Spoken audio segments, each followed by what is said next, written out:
Winter is here. Which means it's time to talk about the ice dragon theory. Decades before writing A Song of Ice and Fire, George R.R. Martin penned plenty of short stories that were set in a world similar to Westeros. He wrote the short story The Ice Dragon 20 years before A Song of Ice and Fire, so while there's no proof that the two are linked, we know that he already had ice dragons flying around his imagination by the time he started the series.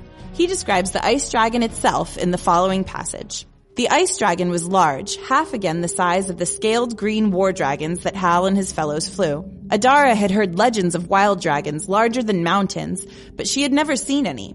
Hal's dragon was big enough to be sure, 5 times the size of a horse, but it was small compared to the ice dragon, and ugly besides. The ice dragon was a crystalline white, that shade of white that is so hard and cold that it is almost blue.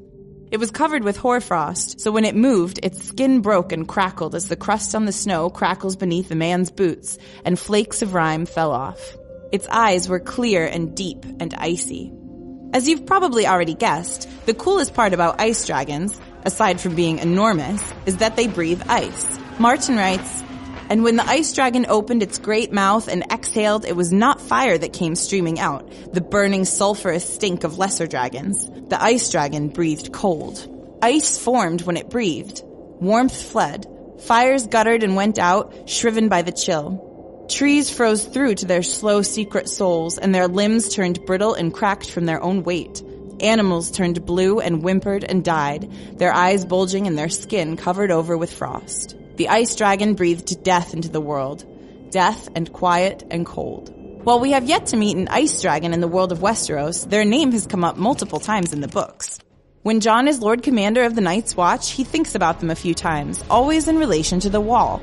The wind was gusting, cold as the breath of the ice dragon and the tales old Nan had told when Jon was a boy. And the road beneath the Wall was as dark and cold as the belly of an ice dragon and as twisty as a serpent. And the wind was blowing from the east along the Wall, cold as the breath of the ice dragon and the tales old Nan used to tell.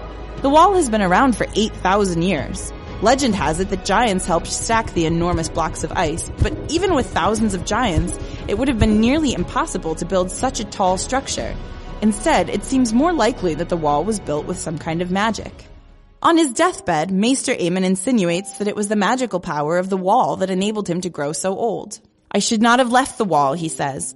"Lord Snow could not have known, but I should have seen it. Fire consumes, but cold preserves. The Wall... But it is too late to go running back.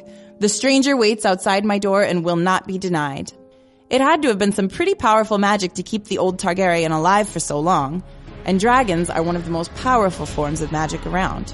So what does all this mean for Game of Thrones? According to the legend of Azor Ahai, or the prince who was promised, some magical, powerful savior will rise up to save the world from the White Walkers, just like Azor Ahai did 8,000 years ago. And his is the Song of Ice and Fire.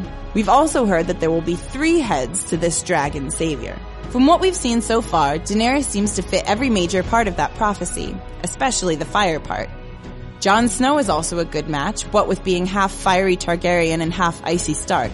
But that still leaves 1/3 head of the dragon left. If a fully grown ice dragon explodes out of the wreckage of the Wall sometime during Season 7, it'll tie together the loose ends of the prophecy pretty perfectly. We'll just have to wait and see.